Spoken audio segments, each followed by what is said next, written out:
Dear Papa Dudut, sa lahat po ng mga nakatutok ngayon, huwag pong kalimutan mag-like, mag-share at mag-subscribe. Maraming salamat po sa inyong lahat.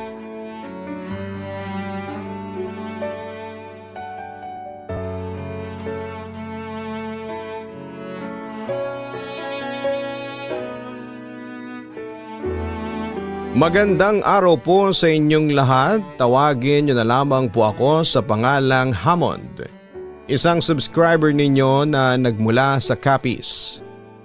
Gusto ko sanang ibahagi sa inyo ang isang kwentong kababalaghan at tunay na nangyari sa akin at masasabi kong hindi ko makakalimutan.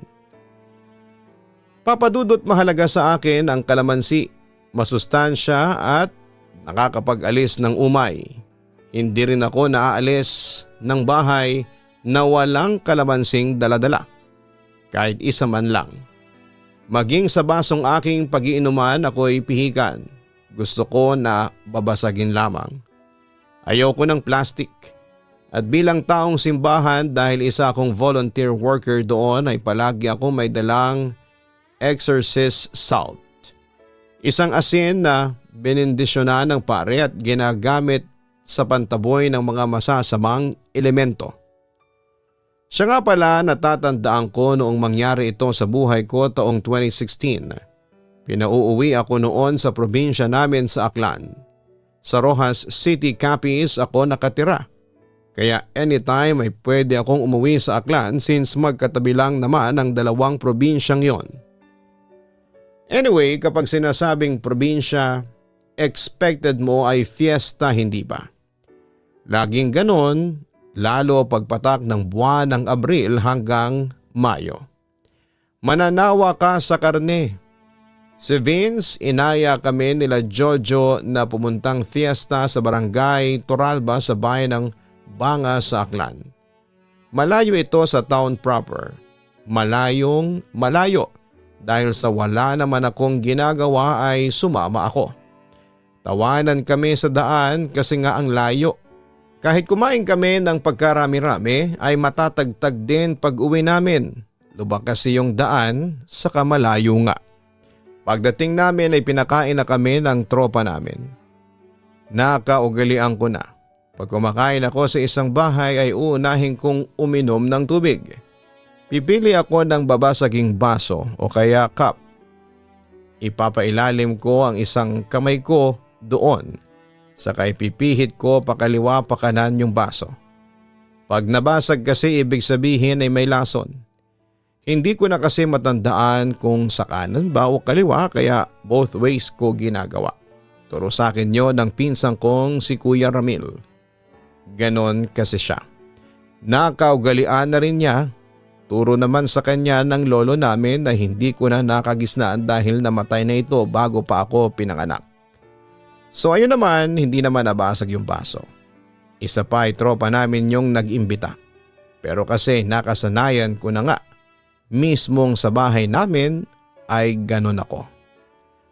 Pagkatapos kumain ay pumunta kaming basketball court sa barangay nila. May sayawan, party-party, tawa kami ng tawa nila Jojo kay Vince. Kasi ay may sinasayaw siyang babae. Masyadong maarte at parang diring-dire sa tropa namin. Noong natapos, naglakad kami pauwi sa kanila. Maliit lang yung baryo, magkakakilala ang mga tao.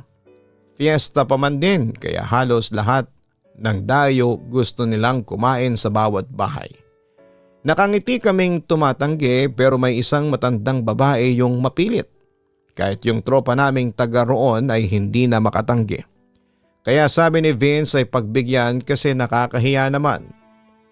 Yung bahay noon ay nasa gitna ng bukid, halatang bago pa yung bahay at hindi pa tapos.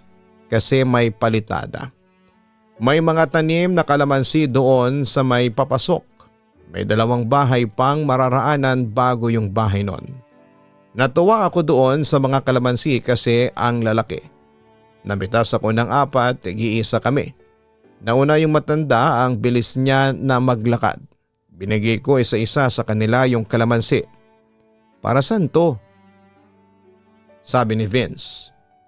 Gamitin mo lang itong kalamansi bago ka kumain, sabi ko sa kanya. Paano kung adobo ang handa?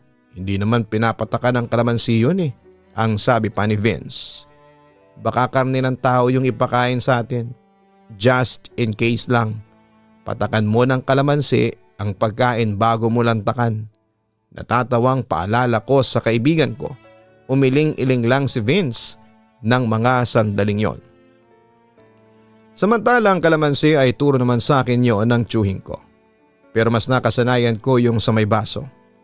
Kwentuhan kami habang nasa daanan yung tropa namin si Jim Rod. Sabi niya yung matandang nagtitinda raw yon ng bagoong sa may bayan.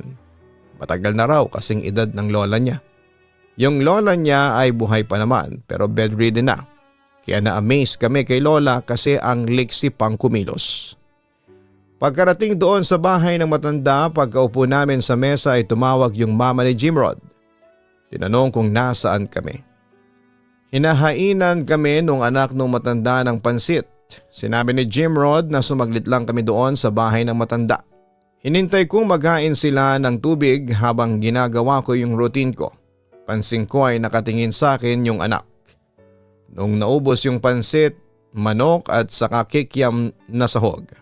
Sunod naman kanin at saka sisig. Tumanggi na kami noon kasi ang sarap tingnan ng sisig. Kaya ang ginawa ng matanda ay ibinalot na lang niya yung sisig.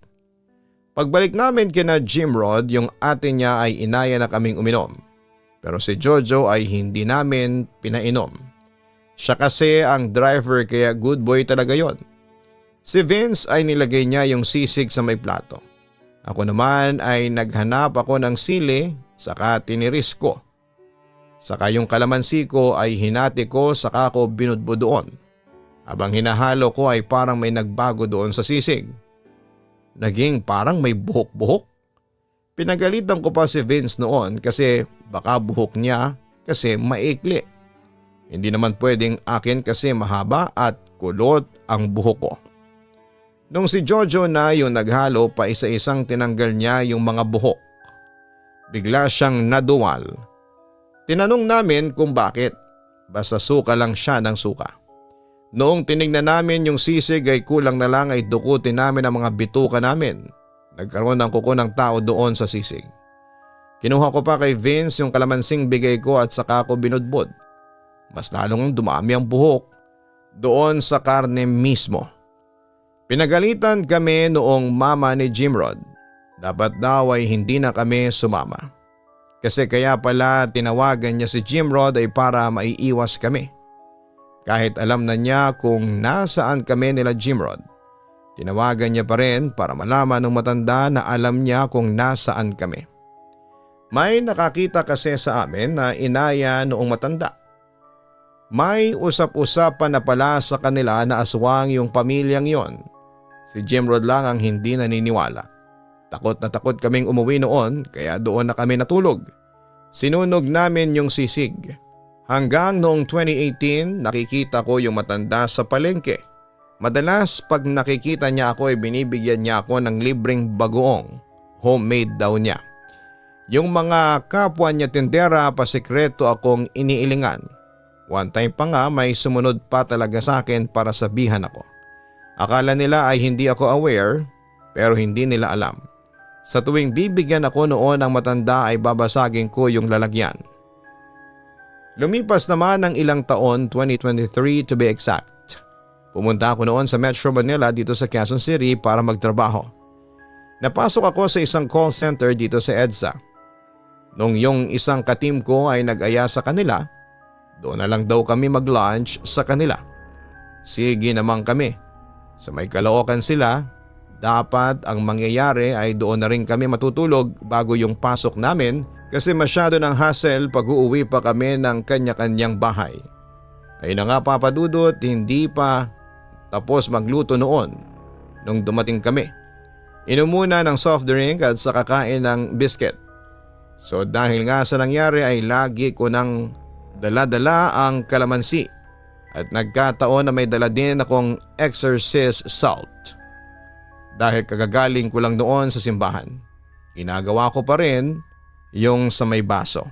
Samantala may isang katim na nakahalata na yung mannerism ko sa may baso ay ginagawa ko. Kaya kinuwento ko sa kanya lahat-lahat. Naghain yung tatay noong nag-imbita. Si Francine ang kinilaw na karne. Nakakita na ako ng ganon pero nagtataka ako noon kung bakit mamula-mula yung karne. Galing kasing probinsya namin yung karne. Native na baboy kaya ganyan, sabi nung tatay. Gusto ko sanang sabihin na opo, alam ko po ang itsura ng native na baboy, maitim, maliit. Pero dahil sa hindi pa ako nakakakita ng native na baboy in chopped meat, kaya tumango lamang ako. Anyway, naikwento ko rin sa tatay ni Francine na kapag nakakakita ako ng native na baboy sa gabi ay binabato ko kahit nasa kulungan. Mukha kasing aswang. Ako kasi ay hindi ako fan ng kinilaw na karne. Kung kinilaw na isda yun ay uubusin ko pa. Pero wala. Ayoko talaga ng niluto lang sa suka o vinegar ang karne. Yung dalawa naming kasamang lalaki ay kumain sila. May mga bisita rin na iba bukod sa amin. Napapwesto kami sa may gilid ng bahay. Pahaba yung mesa. 6 kami, pang 7 yung si Francine.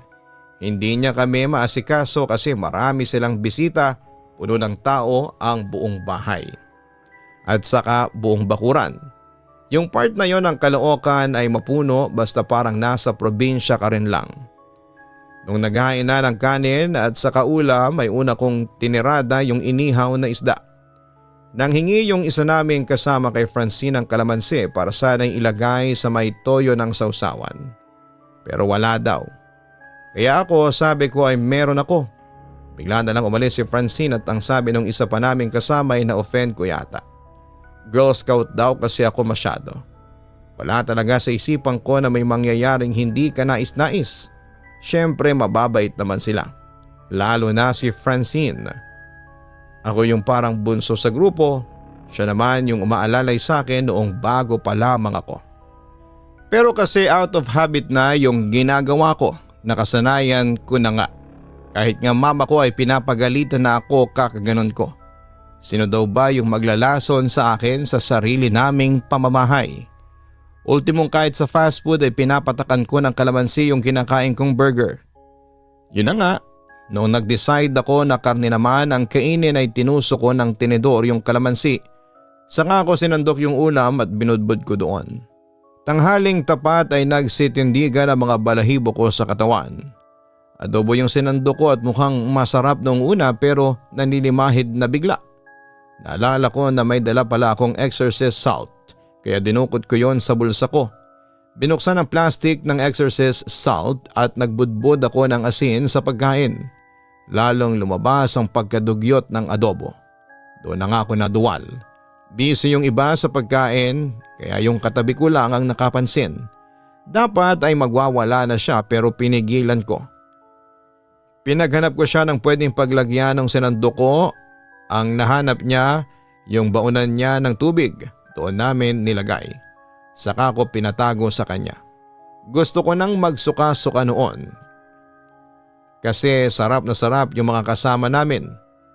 Kakapigil ko ay nagawa ko naman kahit papaano. Pero yung katabi ko ay hindi na niya kinaya. Nagsuka siya ng nagsuka. Ako ang humagod sa likod niya. Huwag kang mag-OA kung gusto mo pang umabot kinabukasan. Bulong ko. Kasi hindi ba malay ko ba kung anong pwede nilang gawin sa amin pag nalaman nilang alam namin. Dahil doon sa pagsusukan niya ay nakapagdahilan kaming dalawa na kunwari ay magpapa-ospital siya. Pinapaiwan pa ng mama ni Francine yung iba sa amin kasi ay marami pa daw pagkain. Pero mabuti na lamang at nagdahilang nahihiya sila. Sumama na sila sa amin. Nung nakarating na kami sa amin ay doon kami tumuloy, pinakita niya yung nasa lalagyan ng tubig. Habang tumitili, nagsusuka-suka sila. Grabe Papa Dudut.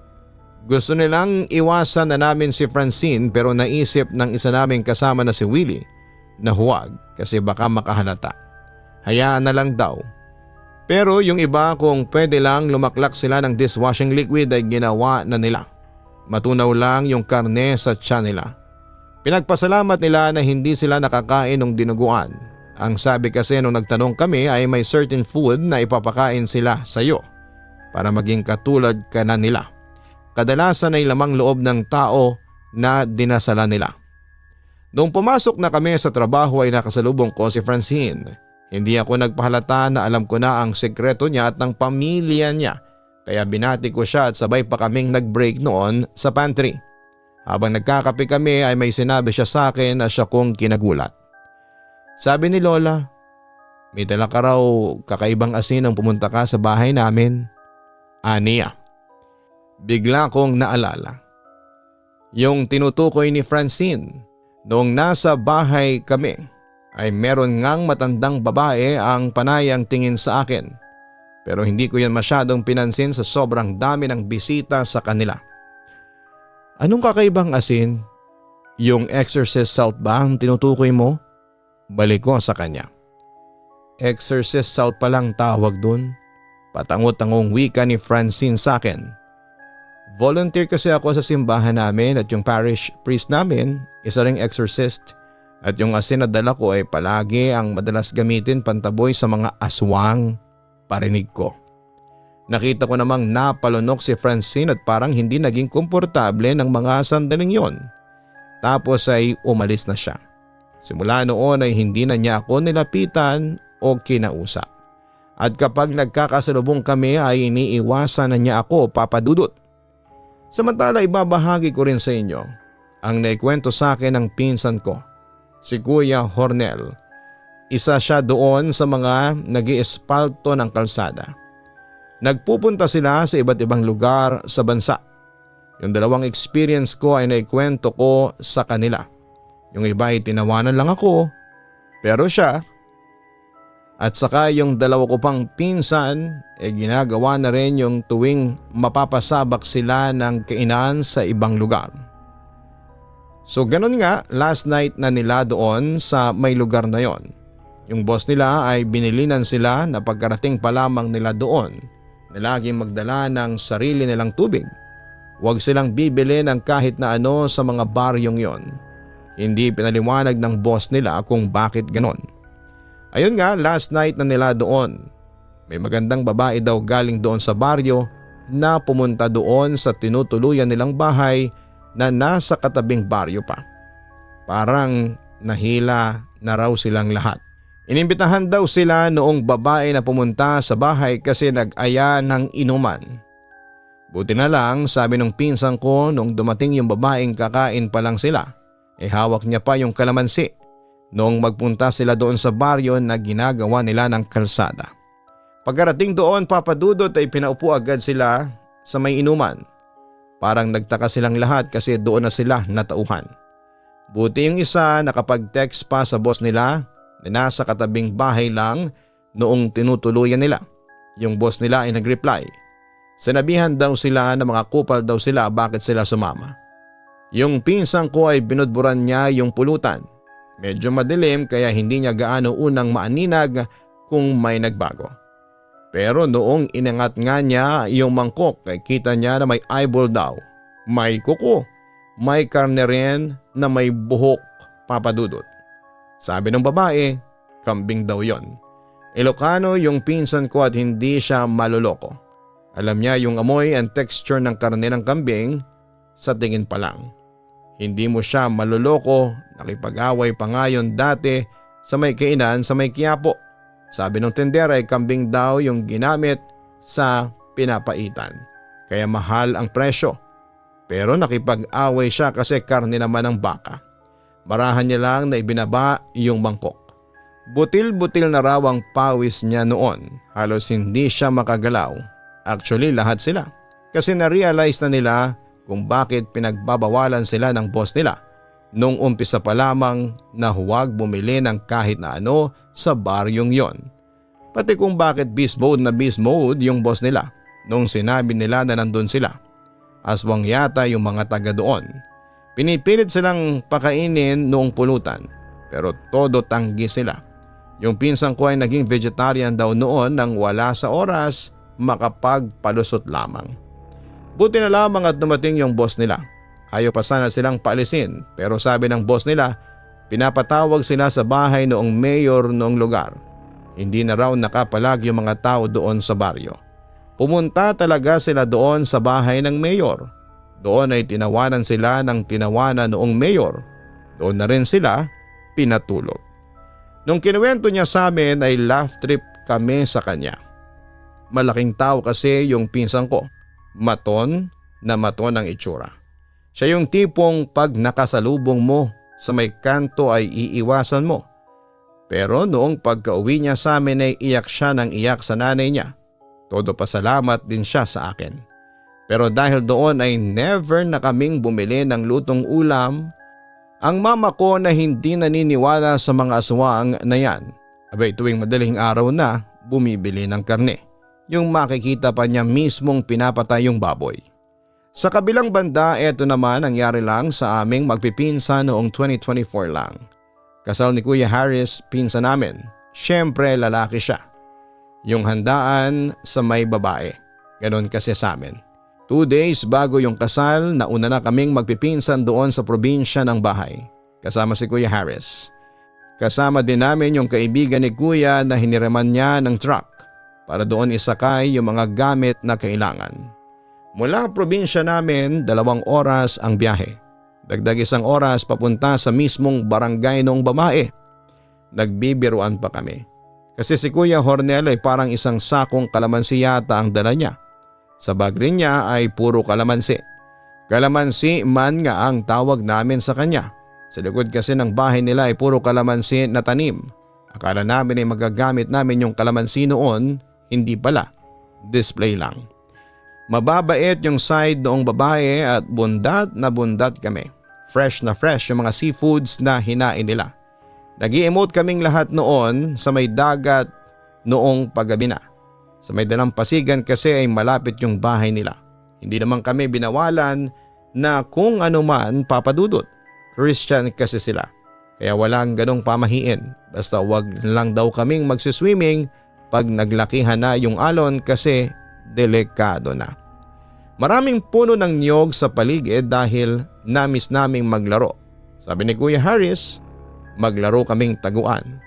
Pero kasi yung iba sa amin ay takot by pair ang ganap. Yun, naglaro nga kami. Dayaan pa kasi sila Kuya Harris at si Kuya Hornel, maduduga talaga ever since. Nung napagod sa kakatakbo ay nagkwentuhan na lamang kami at yung fiancé ni Kuya Harris nagkwento na may isa siyang tita na nasa dulong parte ng lugar nila nakatira. Gusto niya sanang umattend yun sa kasal nila, kaso'y hindi in-invite ng parents niya. May away kasi at bata pa lang daw siya ay hindi na nag-uusap yon at saka ang parents niya. Kaya sabi ni Kuya Harris kung gusto raw ba niya puntahan namin. Sige naman si ate kaya umuwi lang saglit siya. Kumuha ng invitation saka kami lumarga pero hindi niya sinabi sa parents niya kung saan kami pupunta. Maganda yung bahay, modern ang style. Halatang may datung ang may-ari. Perfect dream house na overlooking the sea. Yung sumalubong sa amin ay katiwala. Sa may garden ay naroon yung tita ni ate. May edad na. Pero yung halata mong walang gaanong stress sa buhay. Pinapasok kami sa loob pero nagpaiwan muna kami sa labas. Magyoyosi. Nagpaiwan din kasama ko si Kuya Hornel. Saka yung isa ko pang pinsan. Siguro yung mga 30 minutes ay naaliw kami doon sa koi pond sa may garden nung yung katiwala ay naghatid ng merienda sa garden. Nakaugalian na nga tapos ay ginaya pa ako ng 2. Pagpihit ko ng mabilisan sa may baso ay biglang nabasag. Sa loob ng ilang taon na paggawa ko noon, yun ang unang beses na may nabasag na baso. And take note, hindi lang ako yung may nabasag na baso ha, pati yung kila Kuya Hornel. Tinginan lang kami sabay takbo sa loob. Hinila namin ang mga pinsa namin sabay agad sakay sa truck. Minumura-mura na kami ni Kuya Harris kasi ano daw ang trip namin. Hindi namin siya pinapansin ni Kuya Hornel na nagdadrive. Hindi pa kami nakakalayo ay nagsimula na silang mangisay sa kamagsuka. Imbis na sa bahay nila ate, diretso kaming bayan sa may ospital. Nakakainis kasing pumunta si ate doon para maayos yung sigalot ng pamilya nila. Pero ganun pa ang ginawa. Kaya pala nagkaroon ng away, hindi ba nasabi kong Christian yung family ni ate. Nalaman nilang yung kapatid ng nanay ni ate, yung tita niya, noong nagtrabaho sa may Thailand ay natuto ng dark arts, pangungulam. Yung style ng pangungulam nila doon iba dito sa atin. Una ay pinagpraktisan ng mga hayop pero naging tao na. Doon na siya sinaway ng pamilya niya. Doon na rin siya lumayo. Alam niyo yung chemical na gamit ng mga magsasaka para mapatay yung mga damo? Ganon yung nakita sa tiyan nila Kuya Harris.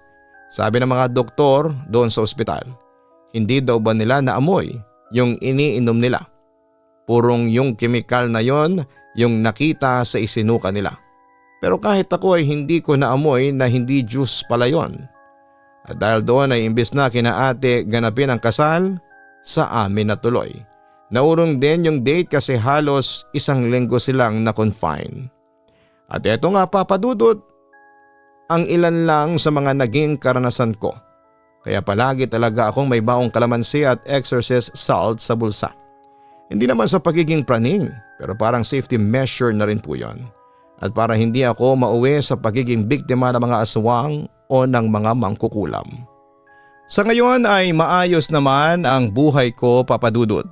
Kasalukuyan akong may girlfriend at tinuro ko rin sa kanya lahat ng mga nalalaman ko. Maski sa mga future in-laws ko ay tinuro ko din sa kanila ang kahalagahan ng kalamansi, exorcist salt at ang mga babasaging baso. Naniniwala naman sila sa akin dahil ang mismong future father-in-law ko ay may hindi rin makakalimutang experience sa aswang. Kaya gustong gusto nila ako para sa anak nila.